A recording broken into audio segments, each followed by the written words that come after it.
Tu as 17 ans. Oui. Tu es étudiante. Oui. Et tu as 3 sources de revenus. C'est ça.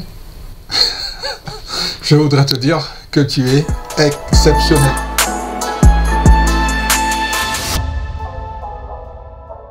Bonjour Jade, je te souhaite la bienvenue dans ce podcast. Bonjour. Est-ce que tu peux te présenter? Tu as quel âge? Je m'appelle Jade, j'ai 17 ans. Tu fais quoi dans la vie? Je suis étudiante. Aujourd'hui, on va parler d'un thème que tu connais bien, c'est l'épargne. Explique-moi comment tu fais pour mettre de l'argent de côté. Je mets de l'argent de côté chaque mois. Oui. Donc chaque début de mois, quand je reçois de l'argent, je sais que je mets 40% de côté. Ah, c'est bien. Parce que Ah, c'est beaucoup. Hein. l'année dernière, j'étais à 20%, mais là, je suis à 40%. Si j'ai bien résumé, en 2022, ton pourcentage d'épargne, c'était de 20%. C'est ça. Et en 2023, ton pourcentage, il est monté à combien? 40%. 40%. C'est extraordinaire. Pourquoi tu es monté de 20% à 40%? Parce que comme j'étais capable de mettre de côté 20%, j'ai voulu tenter déjà le premier mois, donc en septembre, pour la nouvelle année scolaire, un nouveau chiffre. Donc j'ai mis 40% de côté. J'ai vu que je m'y tenais très bien, donc j'ai continué. D'accord. Et je compte m'y tenir cette année. Quand tu dis un nouveau chiffre, ça veut dire quoi? Est-ce que tu peux expliquer aux gens, en fait, aux jeunes de ton âge, hein? Donc toi, en fait, la première année, tu n'avais pas de chiffre. La deuxième année, tu as mis un chiffre. J'ai voulu essayer de voir clair dans ce que je voulais faire. D'accord. Et quand je dis un chiffre, c'est-à-dire que je voulais mettre plus de côté. Ouais. D'accord. Mais pourquoi tu voulais mettre plus de côté? Est-ce que tu peux nous expliquer pourquoi? Déjà, l'envie de savoir que j'ai toujours une réserve au cas où il m'arrive quelque chose. Ok. Puis je trouve ça intéressant D'accord. de voir que j'ai toujours de l'argent disponible. D'accord. Alors dis-moi, ton épargne, tu le mets où en fait? Sur un livret? Tu le mets où en fait? Sur un autre compte D'accord. Que celui où je dépose. Ah d'accord. En fait, tu as 2 comptes. Oui, c'est ça. Ah, ça c'est plutôt malin ça. Donc si je comprends bien, tu as un compte où tu dépenses. Oui. Et tu as un compte où tu épargnes. C'est ça. Alors, j'ai une petite question, si tu le permets. Est-ce que tu as déjà fait un crédit pour consommer quelque chose? Ça s'appelle un crédit à la consommation. Non. Pourquoi? Parce que j'ai tout simplement pas envie d'avoir de dettes. Ah, ok, je comprends. Autour de toi, avec tes copines et tes copains, vous parlez d'argent, d'épargne, de dépenses, tout ça? Ça a dû m'arriver une fois, mais c'est très rare. Généralement, on parle pas d'argent. Ça t'arrive quand même d'avoir un budget pour sortir avec tes copines, j'imagine. Comment tu fais en fait? J'essaie de gérer mon argent sur tout le mois, parce que ce que je mets de côté, je le touche pas. D'accord. Je vais pas faire demi-tour en reprenant ce que j'ai mis de côté, ça serait pas productif. Ok.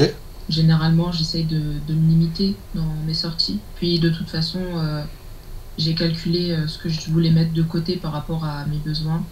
Et je sais que pour l'instant, c'est les études et c'est pas sortir avec les amis qui... Si je comprends bien, même si tu fais de l'épargne, 40%, d'après ce que j'ai compris, donc il te reste 60% en dépenses.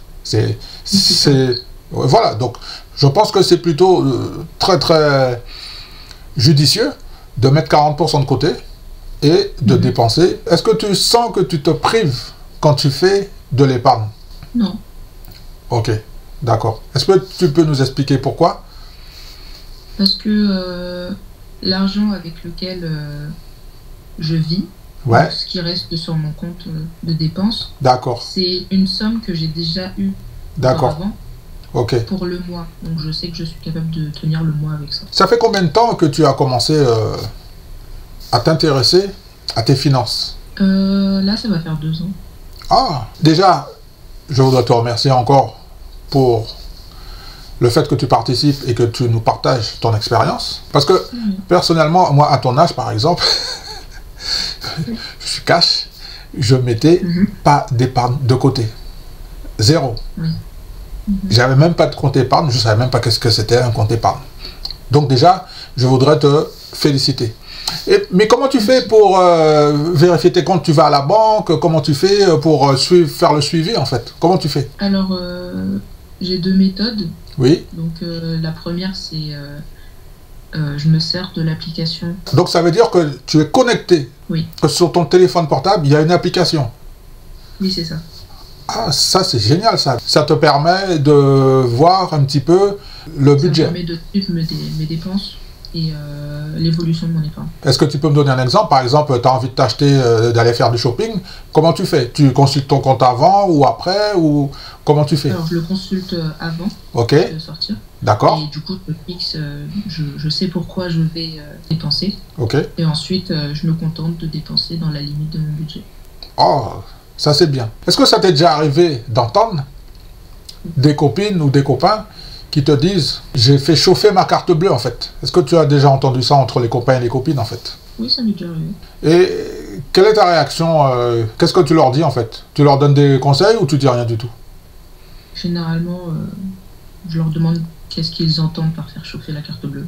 Et en général, qu'est-ce qui s'est passé, en fait? Est-ce que tu peux nous expliquer un petit peu? Généralement, c'est un excès de shopping. Ah, ça veut dire que ce sont des achats qui ne sont pas programmés, mais ce sont des achats qui sont impulsifs. Oui, voilà, c'est ça. Est-ce que ça t'arrive aussi, comme tout le monde, de faire des achats qui ne sont pas prévus, des achats coup de cœur, des achats plaisir? Oui. Oui, ça m'arrive. Mais là aussi, tu arrives à respecter ton budget. En fait, je fais tout pour ne pas me mettre dans une mauvaise situation parce que j'ai quand même besoin d'avoir de l'argent pour le reste du mois et surtout si on est en milieu de mois, je vais quand même faire attention, même si je cherche à me faire payer. Je comprends. Alors, comment tu fais pour regarder l'argent que tu as sur ton compte, en fait, pour gérer ton budget? Je tiens un journal. Ah. Et du coup, chaque mois, je note combien j'ai dépensé. D'accord. Et généralement, ce qui me reste, oui, je le mets sur mon compte épargne. Ah, ça c'est bien. Donc ça peut faire que 2 fois dans le mois, je mets 2 coups. Ok. Est-ce que ça t'est déjà arrivé que quelqu'un il te demande de l'argent? Quand je dis quelqu'un, c'est tes copains et tes copines. Non. Ok. Est-ce que tu as déjà été en difficulté financière? Non. Alors, est-ce que tu peux nous dire pourquoi? Alors, j'ai pas, vu que je vis encore chez mes parents, ouais. J'ai pas de charges à payer, donc c'est vrai que j'ai un avantage donc, pour tout ce qui est nourriture, etc. Oui. Mais non, j'ai jamais été en difficulté financière. Le fait que tu habites chez tes parents, tu aurais pu faire comme tous tes copains et tes copines, dépenser 100% de l'argent que tu reçois à chaque mois. Oui, c'est vrai, mais je me sentirais pas bien de faire ça. Donc je le fais pas. Est-ce que, avec tes amis, vous parlez d'argent? Non, enfin, j'ai jamais eu de conversation réelle avec mes amis sur l'argent. Ah, ben j'ai une autre question alors. Est-ce que, avec tes parents, tu parles d'argent? Oui, ça m'arrive. Je reviens sur ton budget. Oui. Tu regardes combien de fois par mois? Au début du mois? Mon compte? Oui, voilà. Alors je le regarde au début du mois. Ouais. En fait, je le consulte plusieurs fois parce que dès que je sors et que je sais que je dois acheter quelque chose, je le consulte. Donc ça peut arriver que je le consulte 5-6 fois dans le mois. D'accord. J'ai une question à te poser. Combien as-tu de sources de revenus? J'en ai 3. Est-ce que tu peux nous expliquer comment tu fais pour avoir 3 sources de revenus? La première source, qu'est-ce que c'est? Grâce à mon université. Oui. La seconde, c'est... Ah, alors attends, donc ça veut dire que tu es boursière? Oui, exactement. Ta première source de revenus, c'est ta bourse, ok? Oui, c'est ça. Ta deuxième source de revenus, qu'est-ce que c'est? Ma deuxième source de revenus, c'est parce que je fais du babysitting. Ah, ok. Ah, mais ça, c'est génial, ça. Et tu vois, ce que tu me dis là, en fait, je le dis à beaucoup de personnes que garder des enfants, c'est une source de revenus. Donc, je suis très content que tu nous partages cette information. Alors, et maintenant, est-ce que tu peux nous parler de ta troisième source de revenus? Alors, je fais ce qu'on appelle de la revente en seconde main. C'est-à-dire que des vêtements que j'ai très peu portés ou alors des affaires en très bon état que je peux revendre pour des personnes qui en ont besoin, bah, je le mets sur des sites de revente comme Vinted. D'accord. Et du coup, ça me crée une source de revenus voilà, en plus. Ok. Alors donc, si j'ai bien résumé, tu as 17 ans. Oui. Tu es étudiante. Oui. Et tu as 3 sources de revenus. C'est ça.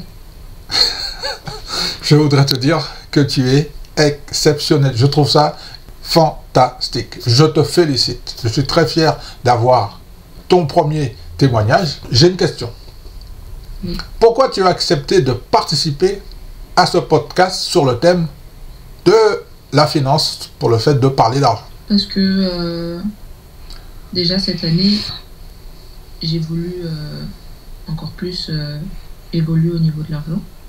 J'ai cherché du coup justement à avoir un job à temps partiel. Bien sûr. Donc à m'occuper d'un enfant, et puis après j'ai découvert la revente en seconde main, et puis ça me permet de voir et de m'améliorer, enfin d'avoir des conseils. Oui, je comprends tout ce que tu m'as dit. Au moment où tu nous parles, tu as Oui.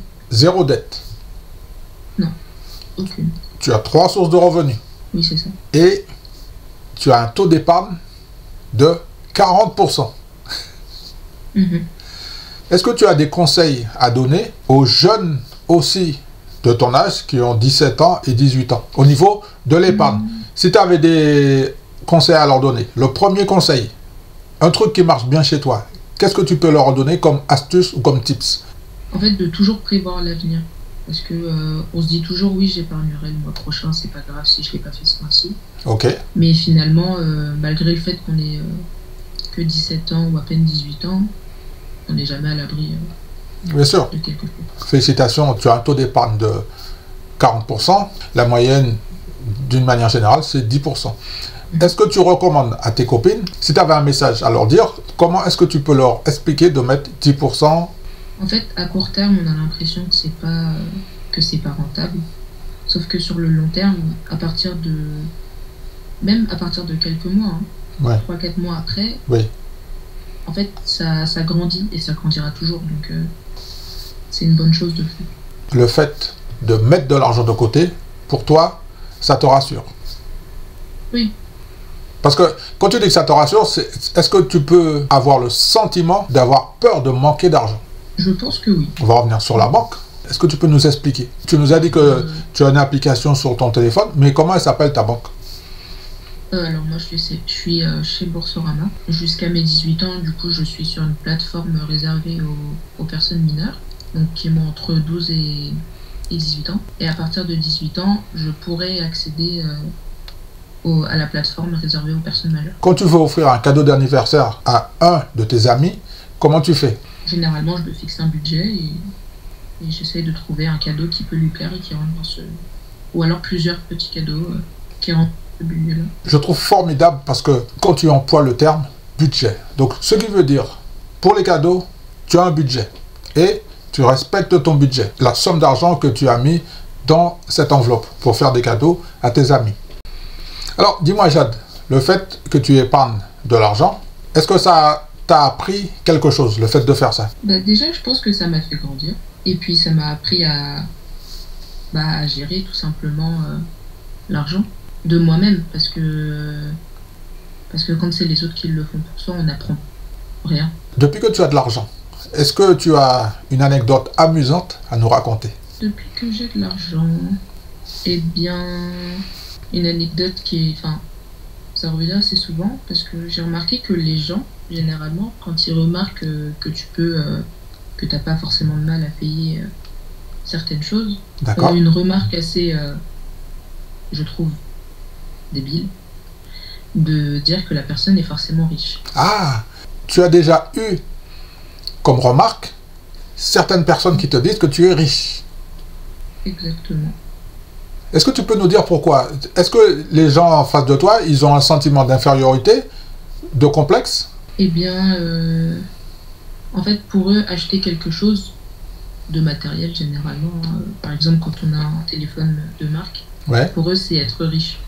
Parce que le prix est cher. Là, tu parles de quel téléphone? Tu peux nous dire la marque, hein, si tu veux. Par exemple, un iPhone. Mais par exemple, les tout récents. J'ai un bon rapport avec l'argent. Enfin, je pense être dans la classe moyenne. Mais je suis plutôt aisée dans la classe moyenne, on va dire. À vivre très bien avec ce que j'ai. Il y a très peu de personnes qui ont ton âge et qui ont un taux d'épargne de 40%.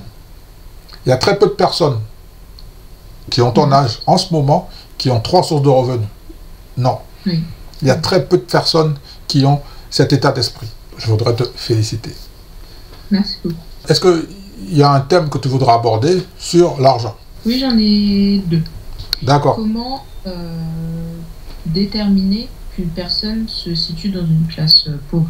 Alors, en France, il y a un revenu qui s'appelle le RSA. En fait, c'est le revenu minimum de solidarité, qui tourne, je crois, vers les 762 € par mois. En dessous de ce seuil, on considère que tu es pauvre. Attention, c'est à prendre avec des pincettes, parce que on peut gagner moins de 700 € par mois et avoir en épargne plus de 10 000 €. D'accord, merci, je vois. Est-ce que tu as une autre question? Oui, et du coup, la question que je vais poser, c'est dans le sens inverse. Comment on peut déterminer qu'une personne se trouve dans la classe aisée? En France, il y a un salaire moyen qui est en 1800, 2000 €, ok? Et il paraît que pour être riche, c'est au-dessus des 3000 € en fait. Donc, ce qui correspond environ à... 3000 € par mois? Oui, par mois. Donc, ça te fait environ du 40 000 € l'année. D'accord. On est considéré riche. Alors, par exemple, une personne peut ne pas gagner 3300 € par mois. En revanche, elle peut avoir un patrimoine de 50 000 €, par exemple. D'accord, je vois. Par conséquent, elle rentre dans la catégorie riche. Si on parle de par mois, pour être considéré riche en France, il faut gagner plus de 3300 € par mois. Ok. Est-ce que tu penses que c'est possible de gagner de l'argent avec des sacs à main? Est-ce que tu peux me donner un exemple? Oui, je pense que c'est possible. Alors, parce qu'on peut totalement, sur certains sites qui sont spécialisés pour ça, mettre son sac à main en location. Bien sûr. Pour le temps d'une soirée, pour une personne qui a besoin d'un sac à main qu'une soirée et qui ne va pas s'en servir le reste de sa vie. Bien sûr. Qui veut éviter de payer plus de 3000 € un sac de luxe. Bien sûr. Tu peux l'avoir 70% moins cher. Bien sûr. Ça, c'est une superbe idée. Une très très bonne idée. Est-ce que tu as un message à faire passer aux jeunes de 18 ans? Comme si ces personnes-là ont 18 ans, je leur conseille de trouver une source de revenus, ou plusieurs, et de mettre de côté minimum 10% de leur source de revenus pour pouvoir en fait se faire plaisir avec les 90% restants. Et en fait, ça permet d'épargner sans se contraindre. Voilà. Je te remercie, Jade, d'avoir participé à ce podcast. Tu es la bienvenue. Si toutefois tu veux revenir sur un autre sujet, tu m'envoies un email et on va refaire l'épisode numéro 2. D'accord, merci beaucoup. À bientôt. Au revoir.